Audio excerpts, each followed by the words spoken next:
You wake up when your body is ready.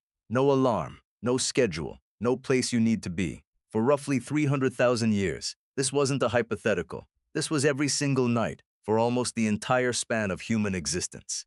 No 7 a.m. cutoff, no snooze button, no blue light keeping your brain wired at midnight. Just your body, doing exactly what it evolved to do. So what happened? How did an animal that once slept in perfect rhythm with the earth end up needing pills, apps, and white noise machines just to close its eyes? To answer that, you have to go looking for people who still live the way your ancestors did. And in 2015, a UCLA sleep researcher named Jerome Siegel decided to do exactly that. He and his team traveled to 3 remote hunter-gatherer and forager-farmer communities, the Hadza of Tanzania, the San of Namibia, and the Tsimane of Bolivia. No electricity, no clocks, no screens, just fire, sky, and instinct. They strapped sleep-tracking devices to people's wrists and monitored them for weeks. What they found broke almost every assumption modern sleep science had made. These communities didn't sleep more than people in industrialized countries. If anything, they slept slightly less. Around 6 to 6.5 hours a night. But here's the twist. Almost none of them had insomnia. The condition barely existed in these groups. No tossing, no staring at the ceiling, no anxious wakefulness at 3 a.m. Sleeping simply happened, quickly and completely, the moment their bodies called for it. So it wasn't the amount of sleep that mattered. It was the timing. And the timing wasn't fixed by a clock. It was fixed by temperature. This matters because it overturns a very modern belief. The idea that humans are naturally supposed to sleep in one long, unbroken 8-hour block, and that anything less is a failure of discipline or health. Siegel's data suggested something else entirely. The human body doesn't actually care about the number 8. It cares about environmental permission. Give it darkness, a temperature drop, and freedom from artificial light, and it will sleep exactly as much as it needs. No more, no less, and it will do it without a fight. Across all 3 groups, sleep onset consistently began as the ambient temperature started dropping in the evening, and people woke up as temperatures began rising again before dawn, not at a specific hour, at a specific thermal shift. Your ancestors weren't reading a clock. They were reading the air on their skin. Cold falling, body slowing down. Cold lifting, body waking up. It's a system so old it doesn't even require thought. It just requires exposure to an environment that hasn't been artificially controlled. Now picture that world for a moment.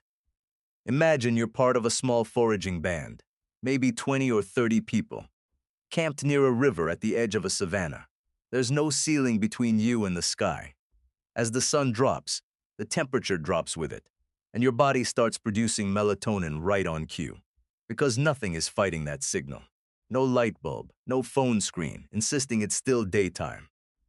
You feel your eyelids grow heavy at almost the same moment every night, not because you decided to feel tired, but because the whole environment agreed on it together. But here's where it gets more interesting. Because sleep on the savanna wasn't as tidy as clocking out one continuous 8-hour block.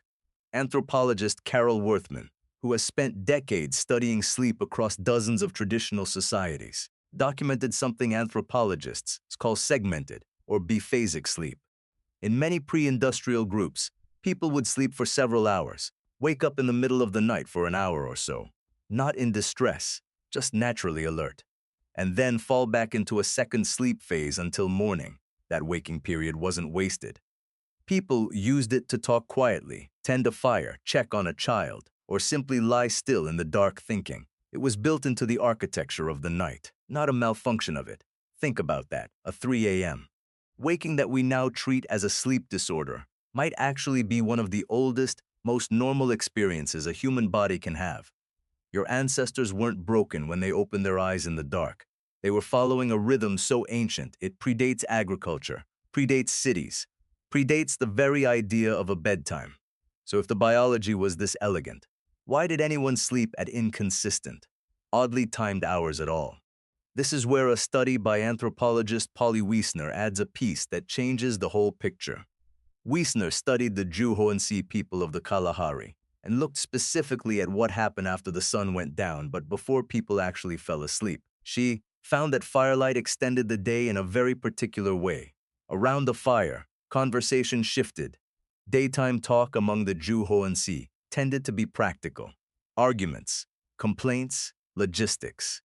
But nighttime firelight conversation shifted almost entirely towards storytelling, myth, humor, and social bonding. In other words, firelight didn't just delay sleep. It created an entirely new social function for the hours between sunset and unconsciousness. This was the original primetime television, except the only screen was flame, and the only content was each other. People weren't staying up because they were anxious or overstimulated. They were staying up because that time mattered. It built trust, transmitted culture, and taught children who they were, all before anyone closed their eyes for the night. So reconstruct the full picture now. Sunset arrives. The group gathers by the fire. Temperature falls. Melatonin rises, but the story keeps going a little longer because connection is worth staying up for.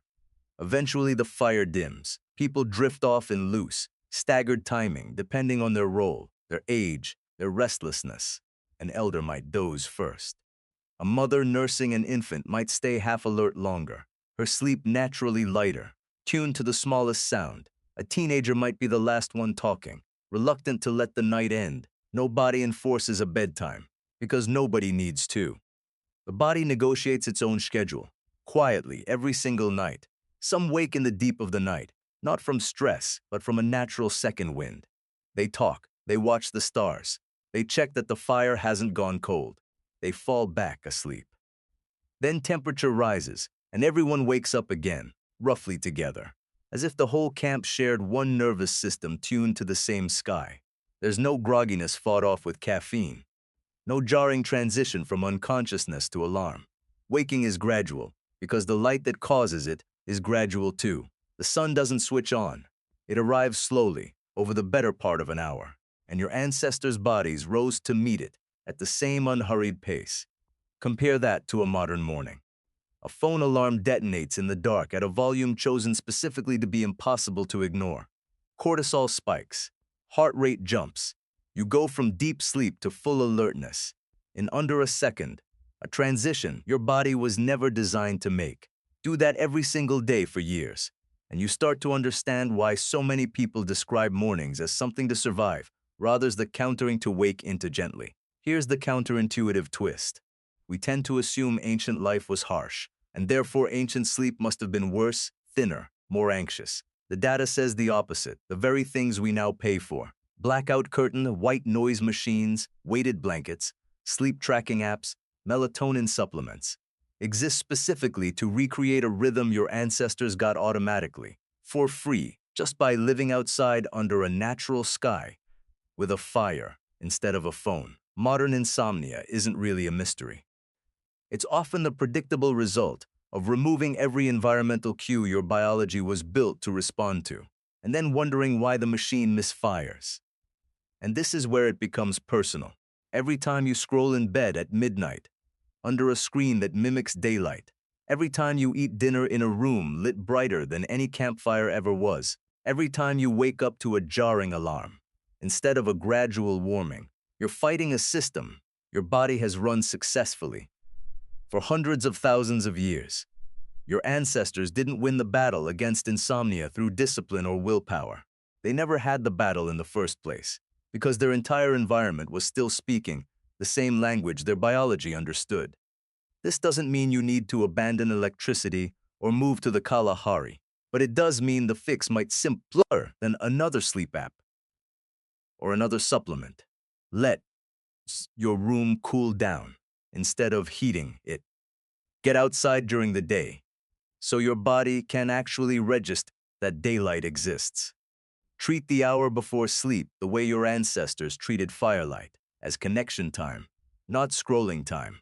Small, low-tech signals, repeated consistently, are exactly what convinced a human body for thousands of generations that it was safe enough and tired enough to let go. So, the next time you wake up at 3 in the morning and reach for your phone in frustration, remember what Carol Worthman found in traditional societies around the world. That moment of wakefulness in the dark isn't a glitch in you. It's one of the oldest, most human things you can experience. You wake up when your body is ready. It always has. The question was never whether your body still knows how to do this. The question is whether you've given it a world quiet enough, dark enough, and honest enough for it to remember.